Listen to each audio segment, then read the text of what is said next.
पर्यावरण शिक्षा में आज हम विश्व खाद्य समस्याएं यानी वर्ल्ड फूड प्रॉब्लम्स के बारे में जानेंगे कि विश्व में खाद्य समस्याएं क्या क्या हैं। यानी खाद्य समस्याओं को तीन भागों में बांटकर पढ़ेंगे। सबसे पहले कृषि एवं पशुओं द्वारा अधिक चराई से होने वाले परिवर्तन यानी changes caused by agriculture and organising. तो सबसे पहले हम कृषि एवं पशुओं द्वारा अधिक चराई से होने वाले परिवर्तन के बारे में पढ़ेंगे। यानी हम पूर्व में ही ये बात पहले से ही जानते हैं कि भारत के संपूर्ण भूमि भाग 329 मिलियन हेक्टेयर में कृषि क्षेत्र यानी 43.6% यानी 143 मिलियन हेक्टेयर तथा चारागाह 14.6% यानी 48 मिलियन हेक्टेयर उपयोग में लिए जाते हैं। इन क्षेत्रों में मनुष्य की पूरी आबादी जो 104 करोड़ या 120 करोड़ है तथा इतनी ही पशु आबादी अपने पेट भरने हेतु आवश्यक खाद्यान्न और अन्य वस्तुओं का उत्पादन होता है। इसलिए अनियंत्रित आबादी से दो खास समस्याओं का उभर आना स्वाभाविक है। दो समस्याएं कौन कौन सी हैं? सबसे पहली है चारागाह क्षेत्र में भूमि की अधिक आवश्यकता और कृषि क्षेत्र की भूमि पर अधिक दबाव। यानी दो समस्याएं सबसे ज़्यादा उभरती हैं। पशु का चारा आखिर कहाँ से आएगा? वे या तो कृषि भूमि से हिस्सा बटाएंगे या जंगल जो 35 मिलियन हेक्टेयर में है में प्रवेश करेंगे। दोनों प्रकार से ही कृषि उत्पादन पर असर पड़ेगा। इसके लिए केवल दो उपाय सुझाई देते हैं और दो उपाय कौन से हैं? सबसे पहला है बंजर भूमि को उन्नत कर, जो बंजर भूमि है उन्हें उन्नत करके उन्हें चारागाह के रूप में परिवर्तित किया जाए। इससे जहां बेकार में पड़ी बंजर भूमि का विकास होगा वहीं पशुओं के लिए चारा और घरेलू कार्य के लिए ईंधन की प्राप्ति सहजता से हो जाएगी। और दूसरा उपाय है कृषि क्षेत्र की भूमि में यदि वृद्धि न हो सके तो कम से कम जो है उसे तो सुरक्षित रखा जाए। कृषि वैज्ञानिकों का भी यही मत है कि वर्तमान में जो प्रतिशत है यानी 50% तक किया जा सकता है। भूक्षरण, जलमग्नता और लवणीयता से भूमि को बचाया जाए और जितनी भूमि को सहने की क्षमता हो उतने तक उर्वरक और कीटनाशी दवाइयों का उपयोग कर उत्पादन को बढ़ाया जाए। यानी उत्पादन को भी बढ़ाना है। अब हम उर्वरक एवं कीटनाशियों से संबंधित समस्याओं के बारे में जानेंगे। यानी fertilisers and pesticides related problems.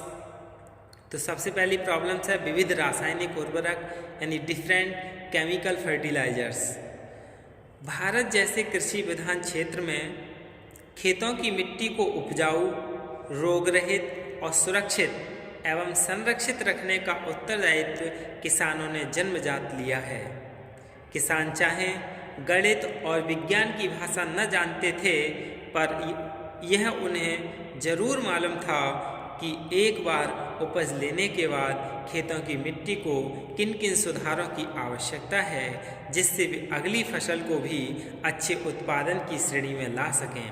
इसके लिए वे खेत की निराई, गुड़ाई, खाद डालना तथा कृषि फसल की किस्म बदलने जैसे सभी काम करते थे। जहां वे उत्पादन वृद्धि हेतु जैविक खादों का उपयोग करते थे वहीं पशु पक्षी कीड़े मकोड़े को दूर करने के लिए मानवकृत तरीके व स्थानीय कीटनाशकों का काम में लाते थे। समय के साथ साथ पृथ्वी पर भी आबादी बढ़ी तो अधिक अन्न उत्पादन, घरेलू ईंधन, पशु चारा और इन दैनिक उपयोग की वस्तुओं की अधिक मात्रा की जरूरत हुई। रासायनिक उर्वरक ने किसानों को तत्काल वृद्धि में बहुत सहायता पहुंचाई।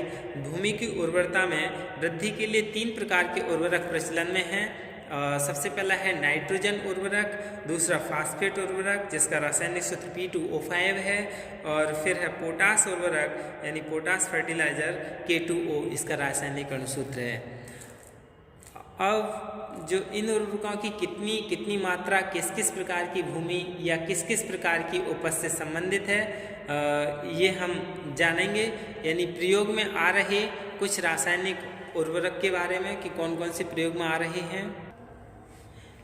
यानी नाइट्रोजन उर्वरक, सोडियम नाइट्रेट यानी 16%, कैल्शियम साइनामाइड जिसमें 21.0% नाइट्रोजन है, कैल्शियम नाइट्रेट और ammonium sulphate nitrate, ammonium sulphate और आइसोब्यूटीड्यूरिया, अमोनियम फास्फेट और यूरिया, ये नाइट्रोजन उर्वरक हैं। और फास्फेट उर्वरक जिसकी मात्राएं अलग अलग मिली हुई हैं, जैसे सिंगल सुपर फास्फेट और di calcium phosphate, double super phosphate और triple super phosphate, rock phosphate और रहमिया फॉस्फेट।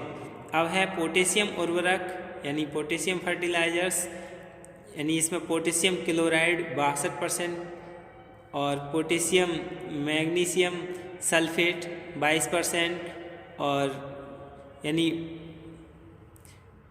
पोटेशियम सल्फेट 52% K2SO4 और पोटेशियम स्कोनाइट। और फिर बहुआयामी उर्वरक कॉम्प्लेक्स फर्टिलाइजर्स, अमोनियम फॉस्फेट और नाइट्रोफॉस्फेट और NPK फर्टिलाइजर्स। यानी ये क्या हैं, ये अलग अलग तरीके की मात्राएं हैं जिनका प्रयोग में रासायनिक उर्वरक इनका कृषि प्रयोग में किया जाता है। भारत में उर्वरकों का प्रयोग यानी use of fertilisers in India. रासायनिक उर्वरकों का उपयोग अपने देश में बहुत पुराना नहीं है। कुल मिलाकर पिछला केवल 50 वर्षों का इतिहास है जब से NPK यानी नाइट्रोजन, फॉस्फेट और पोटेशियम के विभिन्न यौगिकों का चलन प्रारंभ हुआ और किसानों ने जाना कि अच्छी मात्रा में उर्वरकों का उपयोग उनके उपज उत्पादन में वृद्धि कर सकता है। 1950 से 51 में 0.55 किलोग्राम उर्वरक के मुकाबले 1990-91 में 72 किलोग्राम उर्वरक प्रति हेक्टेयर का उपयोग कितना परिवर्तन बतलाता है। अब 2005 में भी इसका अनुमान खपत 100 किलोग्राम प्रति हेक्टेयर से भी अधिक है। इसके बाद हम भारत में उर्वरकों के प्रयोग में कठिनाइयों के बारे में जानें कि क्या क्या कठिनाइयाँ हैं। यानी भारत में उर्वरकों का उपयोग वर्तमान में लगभग 62% कृषि भूमि में हो रहा है, जिसमें 43% भूमि वर्षा आधारित है। और यानी कौन सा उर्वरक किस प्रकार की उपज के लिए ज़रूरी है, उर्वरक की कितनी मात्रा किस उपज के लिए अपेक्षित है, उर्वरकों की प्राप्ति कहाँ से होती है, उर्वरकों का उपयोग किस प्रकार करना है, क्या वर्षा आधारित कृषि के लिए भी उर्वरक जरूरी है, ये सब कठिनाइयाँ हैं, ये सब बातें हमें जाननी हैं। तो सबसे पहले उर्वरकों संबंधी जानकारी का अभाव यानी lack of knowledge about fertilisers, किस प्रकार की उपज के लिए किस प्रकार के उर्वरक हों, ये भी किसान के लिए जानकारियाँ नहीं थी। यानी what type of fertilisers are needed for which crops, उर्वरक सहजता से कहाँ उपलब्ध है, और उर्वरक काफ़ी महंगे होते हैं, उधार पर क्या वे उपलब्ध हो सकते हैं। छोटे किसानों को छोटे पैकेजेस में उर्वरकों के मिलने में कठिनाई होती है। जैसे 50 किलो का यूरिया है और ज़रूरत किसान के लिए 10 किलो की है या 20 किलो की है, तो वो पूरा कैसे लेगा।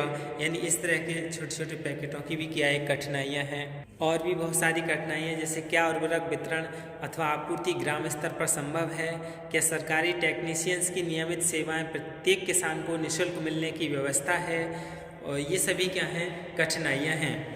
अब हम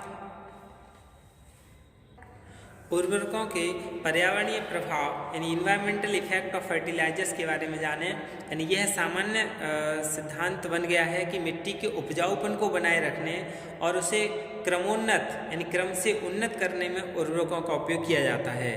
रासायनिक उर्वरक यानी मिट्टी में नाइट्रोजन, फास्फेट और पोटास की कमी को दूर करते हैं और इसी कारण विशेष प्रकार के उर्वरक अलग अलग उत्पादन के लिए सुझाए जाते हैं। सबसे अधिक मात्रा में नाइट्रोजन उर्वरक का उपयोग होता है।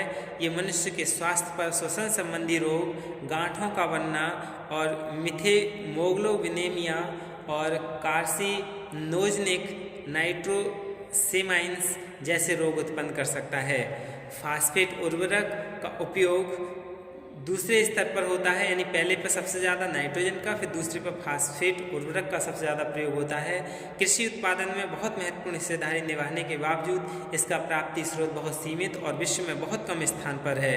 इसके मुख्य भंडार मोरक्को, पश्चिमी सहारा और चीन में हैं। 1950 से 2000 के मध्य लगभग 1 बिलियन मैट्रिक टन फास्फोरस का विश्व स्तर पर खनन हुआ, जिसमें से 800 मिलियन मैट्रिक टन की खपत कृषि उत्पादन के लिए उर्वरक के रूप में हुई। इस तत्व तथा